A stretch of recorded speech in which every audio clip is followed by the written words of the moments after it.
ideally, I live in a household with one person who really is not saved, and it does other stuff. So we're talking like Buddhism, New Age, but then not the old type Buddhism. We're talking about the New Age Buddhism. Either way, all of it's wrong. And something really stood out to me. So if you've not heard of chakras or anything, it's basic. It's a whole lot of baloney.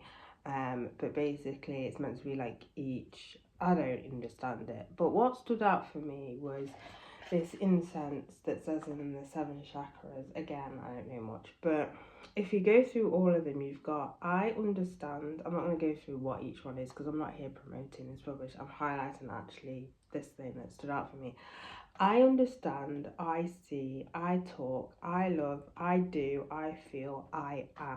You notice it's it's all about me. So it's all about trying to have this like self kind of like this self kind of development with one's self, which isn't what Jesus tells us to do. And how what highlighted for me, so if you didn't know anything about the kind of the Lucifer Bible thing, you would assume that this Bible is all about like sacrifice and stuff, but that's not what it is. I knew this quite a few years ago when someone actually told me the first time, but actually it's all about I love yourself, you know, this whole inward thing. And it just, if you ever were, you know, chakras aren't that bad, Buddhism's not that bad, New Age, one will say new Age is not bad. Think about it, like, this is what the devil wants us to be. It's this self, me. I can do this if I do this. It's all about this self-reliance on oneself and these weird things that I don't even know the whole scent of it, but that's literally. And obviously somebody looking and think, oh, that's not bad. Yeah, it's all about, you know, me. It's, you know, but that's not actually what the plan God has for us. It's actually taking us away from it. And no, not all religions lead to one thing. That's another mistake. I feel like I'm going off topic, but this stresses me out so much.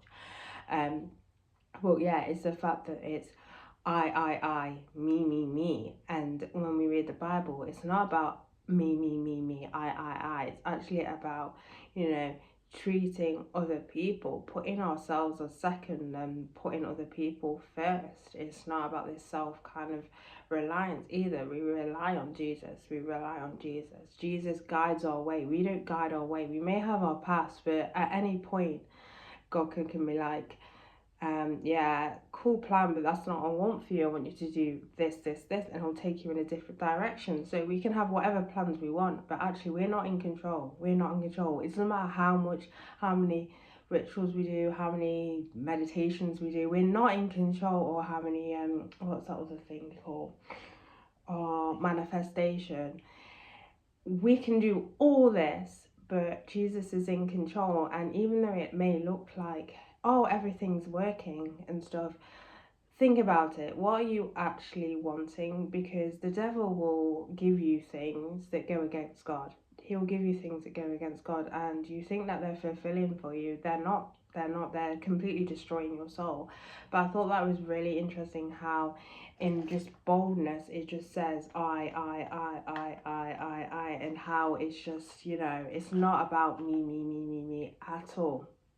But you know, this whole kind of all these different religions, like New Age specifically, I know also like New Age and chakras and stuff, is that it's all about me. I'm in control, but actually you're not in control, and you're actually just putting yourself in self-destruction. You're opening doors, because as I said, at the end of the day, when you're doing stuff like this, Jesus isn't there. I mean, some people will have that awakening where Jesus will come and they see him or whatever that is, but mainly this isn't, you're opening doors to the devil. I'm sorry, you're opening doors to the demons, and the demons are listening and they are fulfilling what you're fulfilling. But the things that you're asking, they're not going to fulfill you whatsoever. So even you can manifest, and manifestation, I've heard testimonies where they've done stuff like this and then they've converted to Christianity. Like, these manifestations work. If you're manifesting money, yeah, the devil's going to give you money, but because the money's not going to bring you closer to Jesus. You know what I mean? It's this thing where yes, it may work. It's a bit like witchcraft. Yes, witchcraft. Yeah, it may work, but actually, at the same time, it's rotting your soul. So, because it's not good for your soul, the devil will do anything and give you anything that's going to take you away from your Father in heaven. He'll do anything whatsoever. He'll plant whatever things in your head. He'll give you whatever you ask for. But these things that you ask for and they may come true and everything, he may grant them, but there's always a consequence to it. There's always going to be a consequence. It may not be straight away, it may not be later in life, but there's always a consequence for everything. The devil always wants a payment, where Jesus, that's not the case. That is not the case. But again, I just wanted to highlight the fact that it's I, me, and I thought that is, I don't think you made this any more obvious as to how this new age thing, this new ridiculous shaka thing is basically, you're not opening doors to your inner self, to your inner eyes, because first of all, it doesn't exist. You're actually opening yourself to the demon. That's literally what you're doing. You're opening yourself to demons. So you may feel better, but trust me, you don't. The demons and the devil is very, very sly. They'll do anything to trick you, and this is basically one of them. Yeah, you may think, oh, it's tempting. Yes, it's me. Yeah, but it's all false lies, and it could really, really, really, really mess with you. So